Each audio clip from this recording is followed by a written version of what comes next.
A fiery horse with the speed of light, a cloud of dust, and a hearty hi-yo Silver, the Lone Ranger.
With his faithful Indian companion Tonto, the masked rider of the plains led the fight for law and order in the early western United States. The stories of his strength and courage, his daring and resourcefulness have come down to us through the generations. And nowhere in the pages of history can one find a greater champion of justice. Return with us now to those thrilling days of yesteryear. From out of the past come the thundering hoofbeats of the great horse Silver. The Lone Ranger rides again. Come on, Silver! Hurry, big fellow! I'll Silver! Away!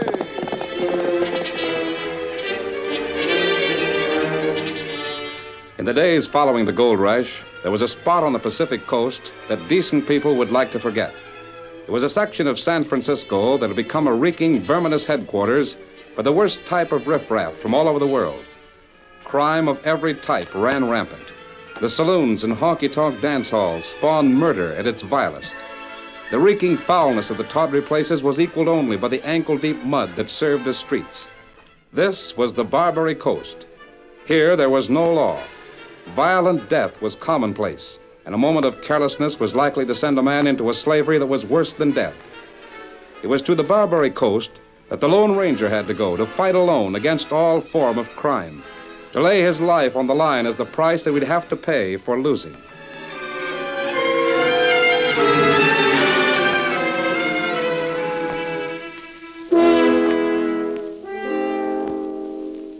Arnold Gearson was as far removed as any man could be from the filth of the Barbary Coast.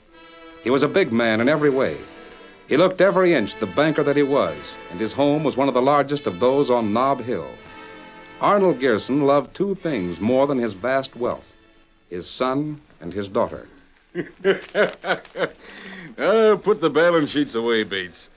For the first time in my life, I can't concentrate on figures. Not even when those figures represent your profits, sir? Profits? I've had enough of profits to last for the rest of my life.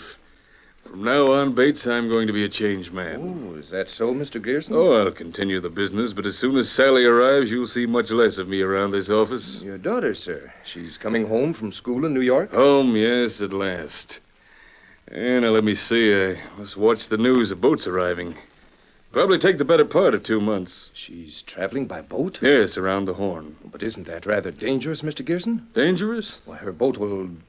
Well, perhaps I shouldn't speak about it. Well, why shouldn't you speak? You've worked for me long enough to tell what you think. Well, the Barbary Coast, the waterfront. You've been hearing stories. Yes, true stories, Mr. Gearson. You speak as if you knew your facts, Bates. I do. My brother went to the Barbary Coast simply out of curiosity. He was struck on the head. He recovered consciousness on board his ship, outward bound. Shanghaied, eh? Well, that's too bad. He and 50 other men. They were gone for 2 years, and when they finally came back... Well, Mr. Gearson, my brother was a broken old man with white hair at the age of 23. I'm sorry about your brother. But after all, Sally could hardly be shanghaied to help sail a ship around the world. Some of the men who sail the seas are inhuman monsters who would stop at nothing to make easy money. If Miss Sally happened to be on a ship owned by a friend like, or a fiend like Shark Larson. Shark Larson? The owner who made my brother a walking dead man. Oh. If he, for example, knew that her father was as wealthy as you and willing to pay any ransom for the safe return of a daughter. Bates, you're borrowing trouble. Miss Sally isn't on one of those tramp cargo ships. She's traveling on a fine new passenger carrier. Many fine new boats were bought with blood money. Shark Larson, I near, has a new boat. Huh? Bates, why can't something be done about this Barbary Coast? The right man, and to do something, hasn't come along. Someone like the Lone Ranger were to come here. Someone like a knight of old who couldn't be touched by Bates, bribes. you shan't disturb my peace of mind. Sally's on a good ship. She told me all about it. And then let me see. She mailed this letter from Newport News. That's the last port of call in the United States. What is the name of her boat? The Claire de Lune. What did you say? Claire de Lune, why? May heaven protect the girl. That is Shark Larson's boat.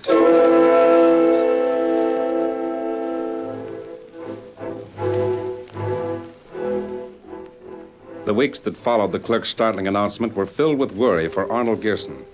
His vast wealth meant nothing compared to the safety, the life of his daughter. Then, one day, the padre of a mission in the southern part of California found an Indian and a 14-year-old boy filling their canteens from a fountain in the patio. You look as if you'd traveled a long way. Yes, sir, we have. We came all the way from Texas. Alone? Well, there was another man with us. He's camped not far away. He would not come here. He didn't know there was a mission here. Neither did we. Oh, We came to refill our canteens and ask about the trails to the north. you came from Texas. Well, yes, sir. And you? Me too come too. I'm sorry the reverse is not the case. Sorry you're not going to Texas. Golly, if there's something we can do for you, I'm sorry, too. You see, the man who travels with us is going up the Redwood country. That's why we're here. The man who travels with you, does he know many in Texas? Oh, yes, sir. To all who go east from here, I give a message, a plea. And what that? In San Francisco, there's a man whose wealth is great. But he would give all of this wealth to the man who could bring his daughter in safety to her home and scourge the beasts that threaten her and the place that bred those beasts. Golly. Tonto, maybe we should tell Wait, him... then. Speak, friend. Padre, you ever hear of Lone Ranger? A Lone Ranger? You have heard of him? You know where he can be reached? Everyone who leaves here is given a message, a most urgent message. Find the Lone Ranger. Tell the Lone Ranger that Arnold Gearson needs him. Tell the Lone Ranger that California needs him. Tell him of the Barbary Coast, of the crime, the horror. If he only knew, he would come to us. Tonto, this is what Dan, we've... wait. The expression on your face, the look in your eyes. Speak. Tell me what you know. You look over there. Horseman, come this way. Another who thirsts. But about this man who wears the mask. Fellow on white horse wear mask. White horse? Padre, fellow who ride this way. You see him? An answer to 1,000 prayers. That's the Lone Ranger.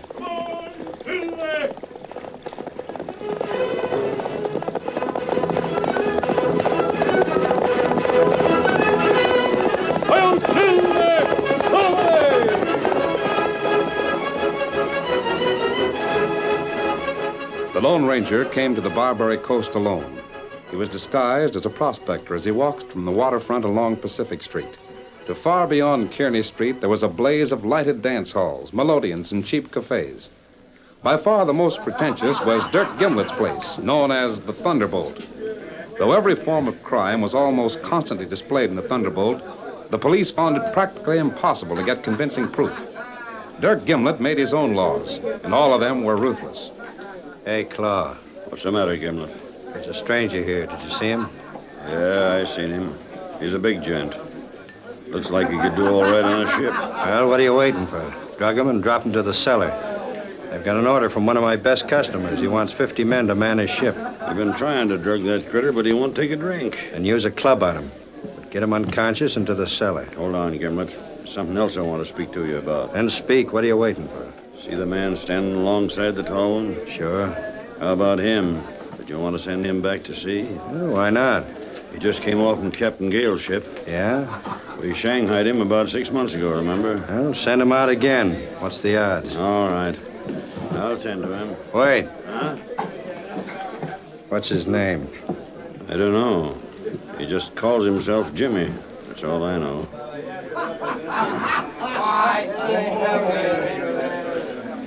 Jimmy, is that the only name you have? It's the only one I'll use, stranger.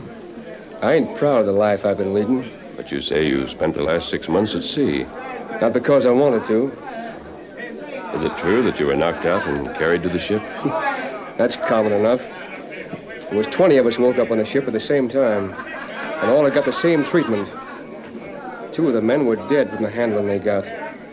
Another was dead from the drugs that were used to make him unconscious. Well, you be mighty careful, stranger. They'll get you. Thanks for the warning. Well, Jimmy, doggone good to see you back home again. How was the trip? You know what those trips are like, Claw. Jim, I was sorry about it, and so was Dirk Gimlet. Sorry? Gimlet sorry? If he's sorry, what's he in this business for? Jimmy, you know better than that. Gimlet wouldn't hurt anyone. I know that Gimlet's just about the most important man on the Barbary Coast. He's got every skipper that puts into the bay hiring him to get a crew together. Sure. But all he does is hire men to man a ship. Hire 'em my eye. He's got trap doors all over this place. And once a man stands on one, he drops to the cellar. And that's all he knows till he wakes up on a ship heading for Singapore or someplace. Well, Jimmy, if that's the way you figure, there's no use my trying to tell you different. I suspect you landed here broke. I'm broke because I jumped the ship. I lose 6 months' pay by not staying aboard till she sets sail again. But I wouldn't take another trip on that tub for 6 years' pay. Not for $1 million. Now, look, Jim. Let me show you how Gimlet feels. He knows what a deal you got, and he wants to prove he ain't to blame. Yeah? He's collected your pay from the skipper. He has? Sure. Come on with me, and I'll get it for you. It's in the office. Is this on the level? Sure it is. Well, excuse me just a minute, stranger. I'll be right back. Very well.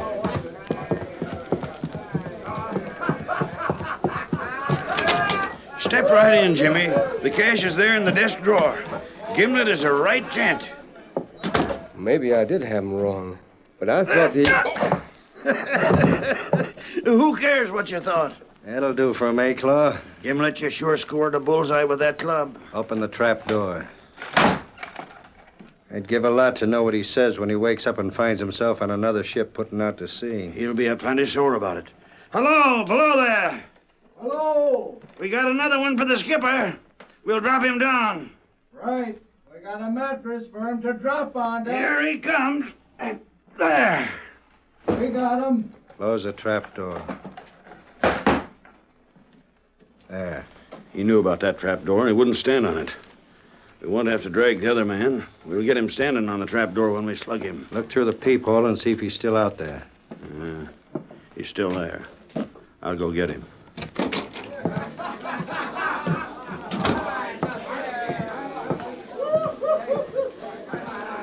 Well, did Jimmy get paid off? Sure he got paid. He was so surprised he couldn't say a word. He wants you to join him. He does? Yeah. Maybe he'll treat to a special banquet to celebrate. Will you follow me to the back room? Of course. Lead the way. Wait till you hear about what Jimmy has to say about Gimlet. Gimlet is one man that's full of surprises. Just wait and you'll see. In here? That's right. The boss is there. So you're Dirk Gimlet. That's me, stranger. Shut the door, Claw. Right.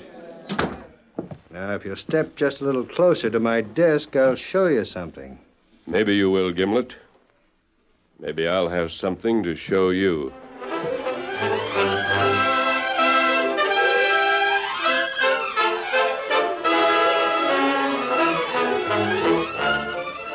The curtain falls on the first act of our Lone Ranger story. Before the next exciting scenes, please permit us to pause for just a few moments.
Now, to continue our story. The Lone Ranger, disguised as a prospector from the Gold Hills, went to the Thunderbolt, Dirk Gimlet's place in the Barbary Coast. He was in the most dangerous spot in America, in San Francisco's underworld, trying to learn that which would help him strike at the gangs that flourished there. He stood on a trap door in front of Gimlet's desk. Just a few moments earlier, a young sailor had been dropped through that door to the men who waited below. Gimlet, I've heard about you and your place here. Oh, you have? I didn't come unprepared. Claw, stand where I can see you. Hey, who are you? You don't talk like a prospector. Where you from? Many places. Well, why don't you drop me through the floor, the way you've done with others? By thunder, you're asking for it. Here it is. He's coming down! All right, come on. Want some more? Shoot at him! Fire down below! Keep back, Claw. Just get him alone! Get him! Fire at him!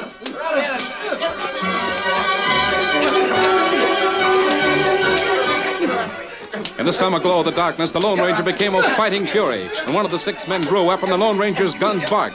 At close range, his powerful arms swung in staggering blows with the added force of the heavy guns he gripped. That's the last of them, Gimlet. Come on down here and see what you can do. Close that trapdoor. Close it, Claw. Hurry. Now to get Jimmy out of here. I hear water. The cellar must come out on the shore near here. Steady, Jimmy. I'm taking you out of here. Let me down. You're not strong enough to walk. Now listen to me. Don't interrupt. They tried to Shanghai you again. All 6 of them are knocked out. We're getting away from here.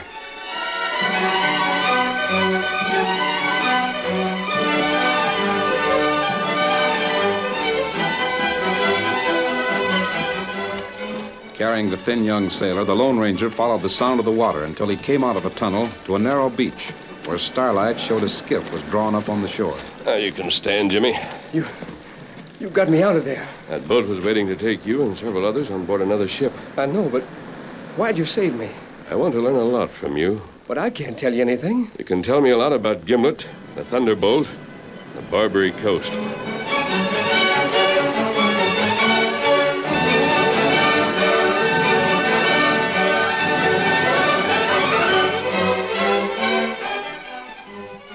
After the Lone Ranger had learned about Gimlet and the Barbary Coast from the sailor he'd rescued, he made his plans.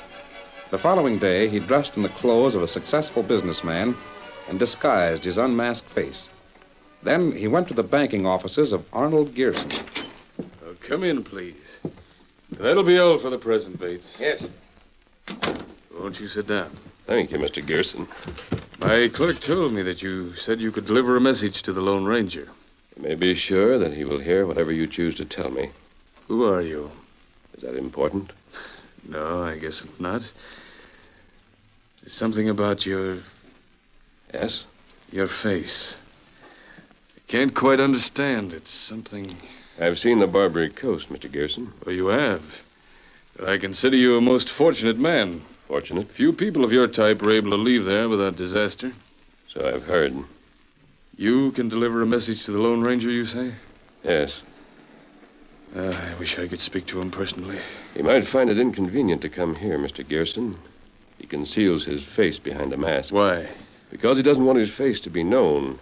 It would interfere with the work he does. You know this Lone Ranger?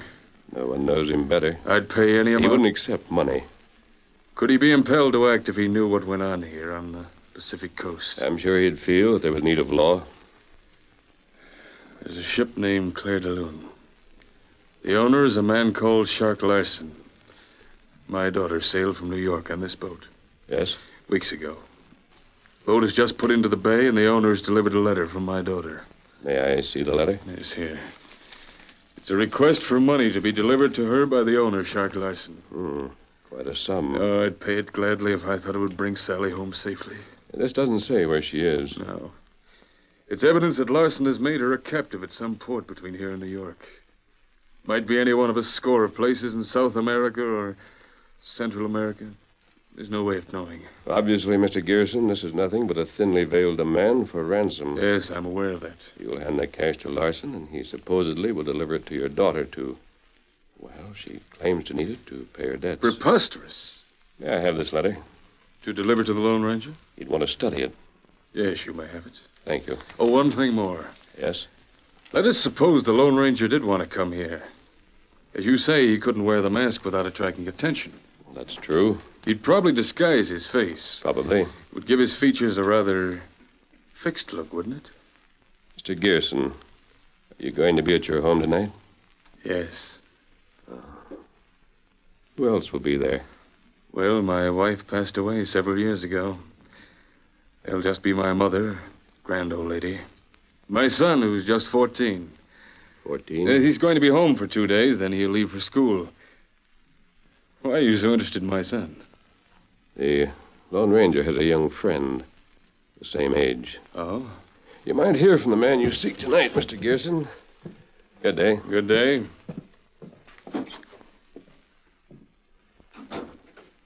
That man, I can't be wrong.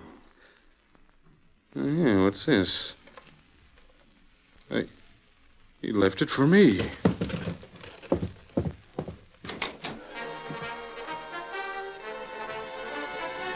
Gearson realized the truth as he saw a small object on his desk. In realizing that truth, he understood that the Lone Ranger was a man of disguises, that he was quite unlikely to appear again as the gentleman who had just left. Bates, come in here. Yes, sir. Yes, Mr. Gearson, what's the matter? Close that door. Yes, sir. Bates, look at this. He left it. Bullet. Is that a warning? Warning? No, this is no warning. This bullet is silver. Bates, the man who just walked from this office, was the Lone Ranger. He has come at last. Thank goodness. One man, Bates, against the Barbary Coast.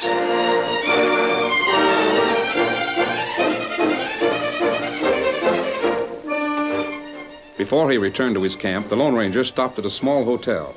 He entered as a well-dressed man, and a few moments later came out as a prospector. In this character, he took his great horse Silver from the stable attached to the hotel and rode from the city. Then he gave the mighty stallion the familiar command. Come on, Silver! Across the open country, the white horse fairly flew until the trees at the base of a hill were reached. Then, a moment later, the Lone Ranger came to his camp, where Dan and Tonto rose to greet him. Behind the Indian was the fellow named Jimmy. Oh, Silver, oh, boy. Big fellow. Dan, Tonto, how's Jim? Him all right now. Me take care, Silver. Thanks, Tonto. My head's a lot better, but they sure gave me a mighty hard crack. Now, don't get up, Jim. It's lucky you weren't killed. Oh, those Bills rats wouldn't have cared. Many a man has been killed by them. Stay where you are, Jim. Dan, come with me while I wash off this disguise and get into my own clothes. Yes, sir. Golly, it doesn't seem natural for you to be going around like that. I'll have to use a lot of disguises around the Barbary Coast, Dan. I can never use the same role twice. I've heard a lot about that Barbary Coast. Dan, listen to me carefully. Yes, sir? For some time, I felt that I wasn't doing what is best for you. What do you mean? There are things a man should know. Things you can't learn on the plains. Well, I've learned a lot with you and Tonto. Well, that's more than most fellas my age. Oh, but there are other things. History and literature, philosophy and science. Yeah, but those are things they teach in school. Yes, Dan. There. I'll put my mask on and get into other clothes and I'll feel more like myself. Stain Tonto fixes sure makes you look different. Dan, it's going to be a long, hard fight to win against the hoodlums of the Barbary Coast. It's a fight that you can't share. You're gonna send me away to school. I'm going to miss you, Dan, more than you realize. Yes, sir. You're a brick to take it without making it harder for me. You know what's best. You're going to ride with me tonight. You meet a boy your own age. You'll go to the same school. I'll write and keep you informed of all that goes on. When you leave the West Coast, will you take me back to Texas with you? That might be a long time in the future, Dan. There. I feel more natural. Let's go back to Jim. I want to speak to him. Yes, sir. We'll talk some more before you start for school, Dan. There's a lot I want to tell you. Yes, sir. Say, you sure look different. Now, with that mask on, you look like the man I've heard about. Jim, I want to find a ship called Claire de Lune. Oh. She's anchored in the bay. Her skipper is Shark Larson. That's one man that's worse than the killer I sailed under.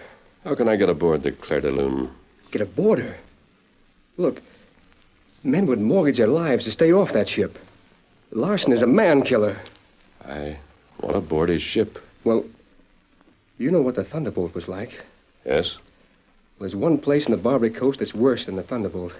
And one man that's worse than Gimlet. Well? That's Dreg Raven. Dreg Raven is the king of the Barbary Coast. He works at getting men for Shark Larson. Dreg Raven is paid $200 by Larson for every man he delivers to his boat. I see. Well, you ain't known to Dreg. You're a stranger. You just set foot in Raven's Roost, and you'll wake up the next day on board Shark Larson's boat. And you'd be a darn sight better off if you was dead. Thanks, Jim. Come over here. I want to talk to you when I get back into other clothes. It's suicide. That's what it is. Tonto. Dan, you plenty brave fella. You do what Lone Ranger say. He's going to put me in school. You like it there. But Tonto, what if something happens to him? Me know. He's up against more danger than he's ever met before. Figures there's less than a 50-50 chance of living through it. That's why he wants me someplace where I won't be left. I mean, he doesn't want you to have the responsibility of taking care of me. Me savvy, Dan. Tonto, can't you find some way to keep him from going into that Raven's Roost? He's used to men who fight with guns in the open. This is something new to him. Dan, where Lone Ranger go, Tonto go too. Me watch him. What's Jim coming over here for? Me not know. Look here, you two. If a friend of mine was planning anything as risky as your friend is, do you know what I'd do? What? What you do? I'd take a gun and shoot him right here and now. I'd go that far to save him from the things that he's walking into.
The story you have just heard is a copyrighted feature of the Lone Ranger Incorporated.